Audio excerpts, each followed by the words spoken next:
I'm very pleased to be able to welcome to the stage, to join me for this panel, Apostolos Tzitzikostas, who is the Commissioner for Sustainable Transport and Tourism with the European Commission. Ladies and gentlemen, first of all, thank you very much for being here, for the invitation.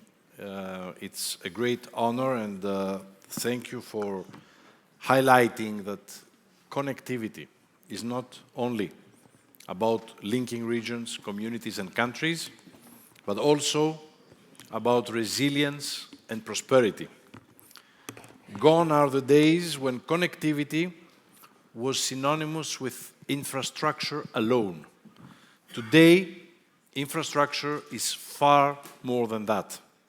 It is a strategic asset, one that can deliver resilience, security, and long-term prosperity.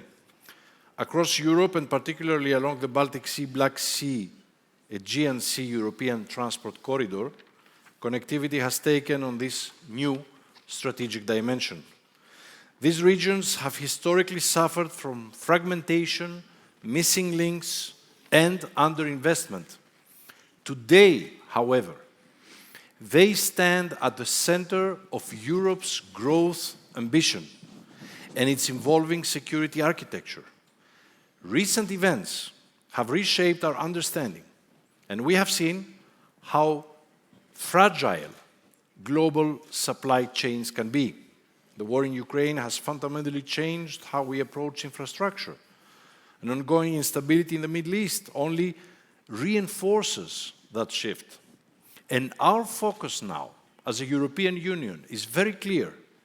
Infrastructure must be fit both for civilian and military use.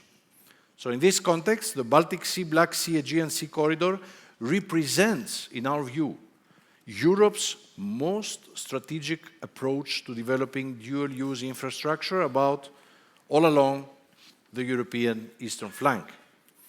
It is a key area along the EU's external borders and a critical pillar of our collective security.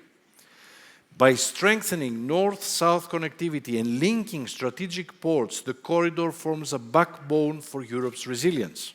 It includes critical dual-use infrastructure along the European Eastern Military Corridor, and geography makes closer cross-border cooperation between Romania, Bulgaria, and Greece indispensable. This is precisely why last December, I signed a political declaration with the three countries. The Memorandum of Understanding that we signed reflects a shared determination to accelerate the modernization of this corridor, of our transport infrastructure, rail and road, through improvements to the connectivity, increased port capacity, which is very important, and stronger bridge crossings in the Danube.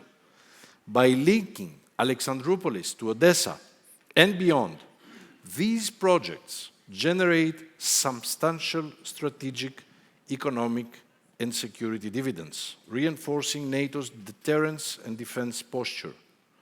All of this is essential to safeguarding the region's integrity, security, and resilience.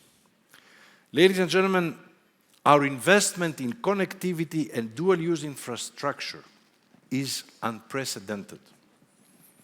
I heard some voices saying earlier that the European Union is distant, too slow, or it does not perform. I respond, we are here, very much so. The Connecting Europe Facility, the Cohesion Policy Funds, the Recovery Resilience Facility, all of these have financed projects that are not just about connectivity, but also about making our infrastructure defense-ready. The Commission's new two priorities, competitiveness and security defense, are being served through the policy that we have adopted in this past year in the transport and infrastructure projects. Last week, the Commission presented the results of the Cohesion Funds reprogramming mid-term review. The majority of the member states have redirected part of their funding towards defense purposes, including investments on dual-use infrastructure. This clearly confirms our new approach. That said, the road ahead will not be easy. Much remains to be done, and I'm fully committed to securing a sufficient budget in the next MFF starting 2028. The Commission has proposed the doubling of the next Connecting Europe facility budget, targeting on dual-use projects, but funding alone is not enough. Strong coordination indeed makes all the difference. Through the Trans-European Transport Network, we are aligning national investments, removing bottlenecks, and ensuring interoperability across borders. Romania, for example, our host country today, has been one of the largest beneficiaries of the Connecting Europe facility, receiving over than 2 billion euros in funds. So, isn't Europe very much present here in Romania? Yes, and this is a success story. Yet looking ahead to the next MFF, we cannot rely on CEF alone. Trans-European transport infrastructure must also be supported by the European Competitiveness Fund and the national and regional plans. Ladies and gentlemen, dear friends, let me conclude with one final thought. Connectivity is not an end itself. It is a pathway to resilience, cohesion, and prosperity. The Baltic Sea, Black Sea, Aegean Sea corridor is strengthening Europe's eastern flank. But we must not stop there. It would be a mistake to overlook what lies beyond. The TEN-T connects people and goods across the European Union. So this vertical rail and road corridor is good for our security, our defense, but also for our single market.